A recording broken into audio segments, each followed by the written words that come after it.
Hello hi teachers, welcome back to our channel learners plus. ఈ రోజు వీడియోలో వచ్చేసి ఎస్జిటి వాళ్ళకి ఇచ్చిన తెలుగు పేపర్ అయితే చూద్దాము. బిట్స్ ఏ విధంగా ఇచ్చారు అనేసి ఒకసారి. ఇది ఎస్జిటి వాళ్ళకి, ఎస్ఏ వాళ్ళకి, అలాగే లాంగ్వేజ్ పండిట్స్ కి అందరికీ యూజ్ అవుతుంది. మన వీడియోస్ మీకు నచ్చినట్లయితే తప్పకుండా ఒక లైక్ చేయండి, అలాగే సబ్స్క్రైబ్ చేసుకున్న వాళ్ళు ఎవరైనా ఉంటే సబ్స్క్రైబ్ చేసుకోండి. ఫస్ట్ ఒక పద్యం ఇచ్చి ఆ పద్యానికి సంబంధించి 2 క్వశ్చన్స్ అయితే ఇస్తాడండి. ఫస్ట్ ఆ పద్యం ఒక వీడియో అనేది మీరు ఒక నిమిషం పాస్ చేసుకుని ఆ పద్యం అయితే చూడండి. పద్యానికి సంబంధించిన క్వశ్చన్ అండి. గుణవంతుణ్ణి దేనితో పోల్చారు? ఆ పద్య ప్రకారంగా గుణవంతుణ్ణి దేనితో పోల్చారు అనేసి ఇచ్చాడు. ఆప్షన్స్: పాలు, మీగడ, పెరుగు, నీరు. గుణవంతుణ్ణి ఈ పద్యం ప్రకారము దేనితో పోల్చారంటే పెరుగుతో పోల్చారండి. పెరుగు.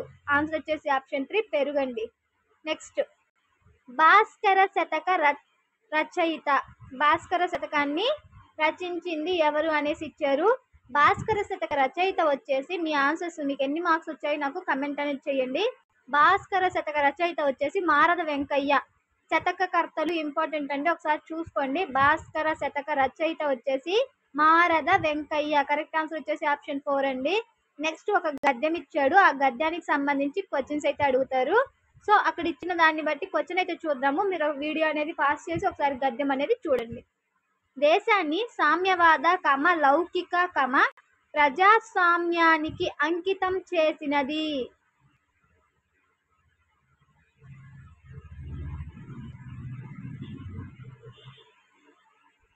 దేశాన్ని సామ్యవాద లౌకిక ప్రజాస్వామ్యానికి అంకితం చేసింది. ఈ క్వశ్చన్ కి చూడండి. భారతదేశంలో స్వతంత్ర సాధన అనే ఆకాంక్ష దీర్ఘకాల సంఘర్షణలకు దారితీసి స్వతంత్రానంతరం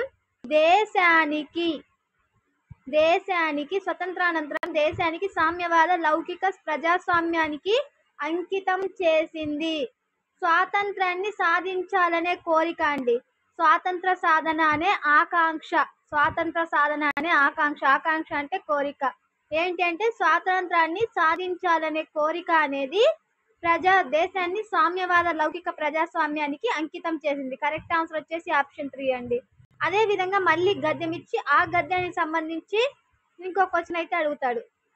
స్వాతంత్రానంతరం అనే పదములో సంధిని గుర్తించండి. స్వాతంత్రానంతరం అనే పదములో ఉన్న సంధిని గుర్తించండి.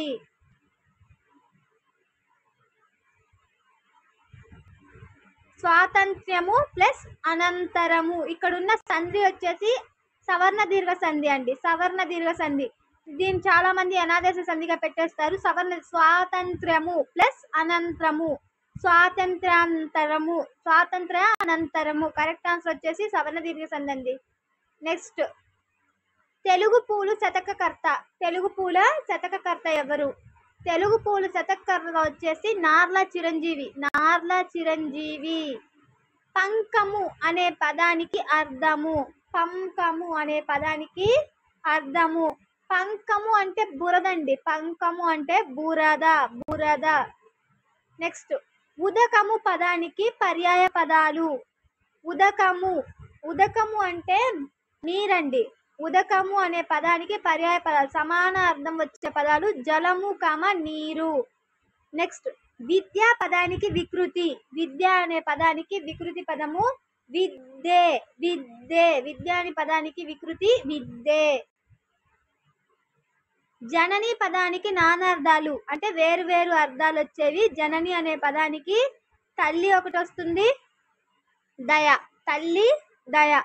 జనని అనే పదానికి నానార్థాలు అంటే 2 వేరు వేరు అర్థాలు వచ్చేది నానార్థాలండి.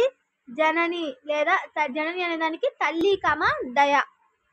నెక్స్ట్, ఆవులిస్తే పేగులు లెక్క పెట్టినట్లు అనగా దాని అర్థం ఏంటి అనేసి అడిగారండి.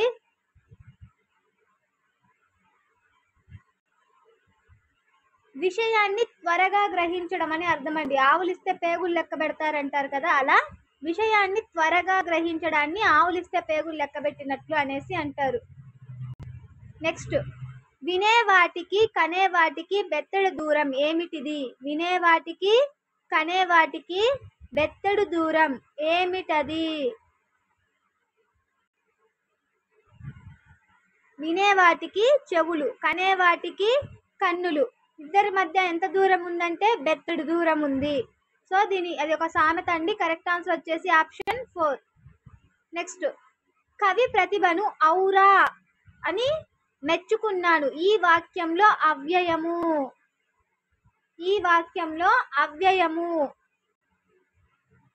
అవ్యయం వచ్చేసి ఔరా అనే పదం అండి. అవ్యయం వచ్చేసి ఔరా అనే పదము.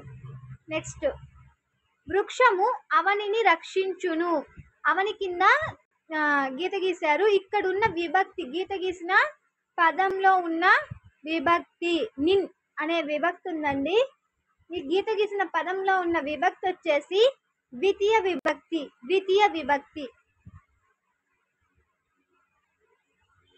నెక్స్ట్, ఈ క్రింది వాక్యాలలో మధ్యమ పురుషకు సంబంధించినది అన్నాడు. నేను, వారు, నీవు, ఆమె.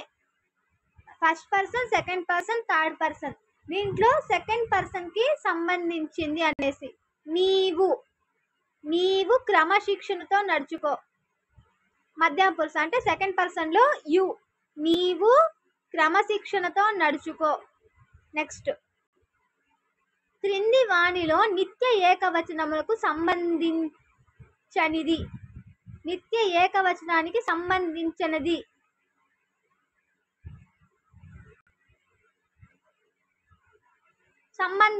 వడ్లు అండి. కరెక్ట్ ఆన్సర్ వచ్చేసి ఆప్షన్ 2 వడ్లు. వడ్లు అనేది నిత్య బహువచనం. బాలకృష్ణ దినపత్రిక చదువుతున్నాడు.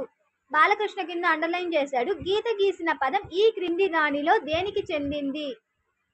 బాలకృష్ణ అనే పదము ఈ క్రింది వాణిలో దేనికి అంటే సబ్జెక్టు, ఆబ్జెక్టు, వెర్బ్ ఉంటాయి కదా, అలా కర్మ, కర్త, క్రియ. దీంట్లో ఈ బాలకృష్ణ అనేది దేనికి చెందింది అంటే కర్తరి వాక్యం, కర్తకి చెందింది. ఇది కర్త అండి. ఇది వచ్చేసి చదువుతున్నాడు అనేది క్రియ, ఇది వచ్చేసి దినపత్రిక అనేది కర్మ అవుతుంది.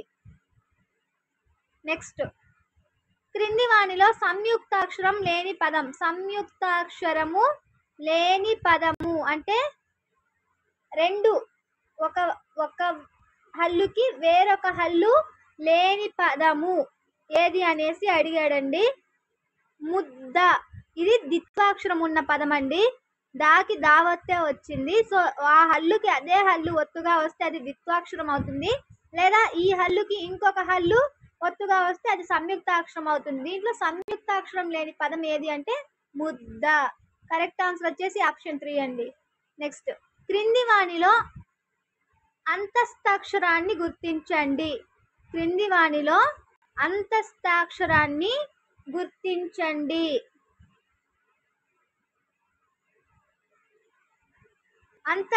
కింది వాణిలో అంతక్షరాక్షరం వచ్చేసి యా అండి, యా. నెక్స్ట్, కట్టెదుట పదాన్ని విడదీయండి. కట్టెదుట అనే పదాన్ని విడదీయండి.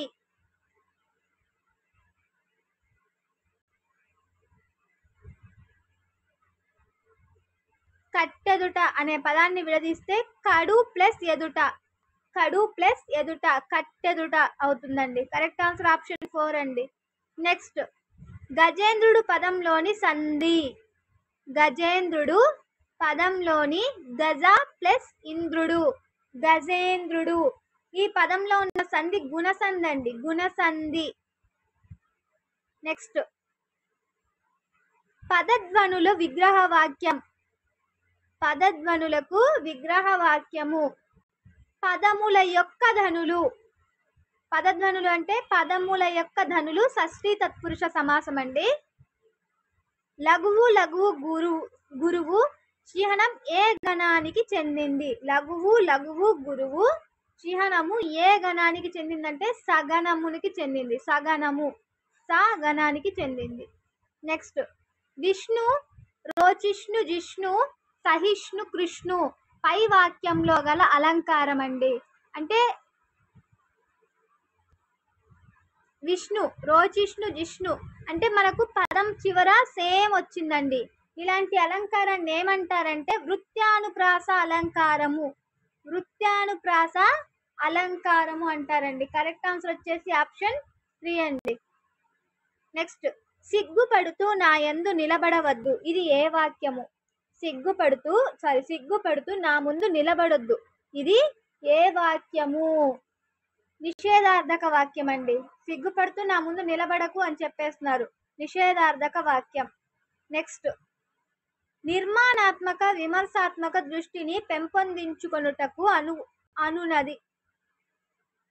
నిర్మాణాత్మక విమర్శాత్మక దృష్టిని పెంపొందించుకొనుట అనునది. జ్ఞానమా, అవగాహన, సృజనాత్మకత, లేకపోతే భాషాభిరుచి అనేసి అడుగుతున్నారు. నిర్మాణాత్మక మరియు విమర్శాత్మక దృష్టిని పెంపొందించుకునేది భాషాభిరుచి అండి. భాషా అభిరుచి అనేది ఉంటే నిర్మాణాత్మక విమర్శాత్మక దృష్టి అనేది పెంపొందుతుంది. నెక్స్ట్, గిడుగు వెంకట రామమూర్తి గారి జన్మదినాన్ని ఏ దినోత్సవంగా జరుపుకుంటారు?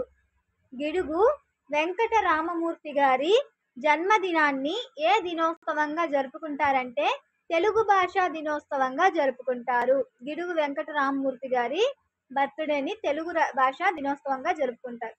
ఉత్తమ భాషణం లక్షణం కానిది.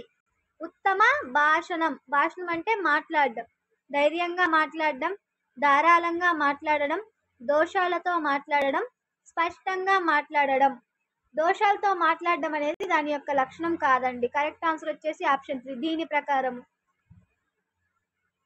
ఉచిత నిర్బంధ విద్యా హక్కు బిల్లును లోక్సభ ఆమోదించిన తేదీ. ఉచిత నిర్బంధ విద్యా హక్కు బిల్లును లోక్సభ ఆమోదించిన తేదీ ఆగస్టు 4, 2009 అండి. ఆగస్టు 4, 2009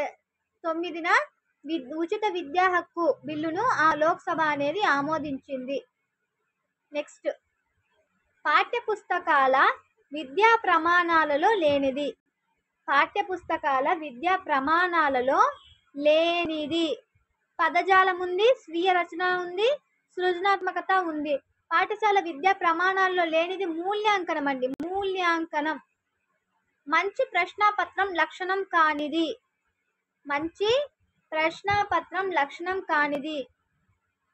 విశ్వసనీయత, ప్రామాణికత, ఔపయోగిత ఈ 3 ఉంటాయి. కాఠిన్యత అనేది ఉండకూడదండి. మంచి ప్రశ్నాపత్రం లక్షణం కానిది కాఠిన్యత. కరెక్ట్ ఆన్సర్ వచ్చేసి ఆప్షన్ 3. ఇవి తెలుగుకు సంబంధించిన బిట్స్ అండి. ఈ బిట్స్ మీకు యూస్ఫుల్ అనిపిస్తే తప్పకుండా వీడియోకి ఒక లైక్ అయితే ఇవ్వండి. ఇలాంటి మరిన్ని వీడియోస్ కోసం. Thank you for watching.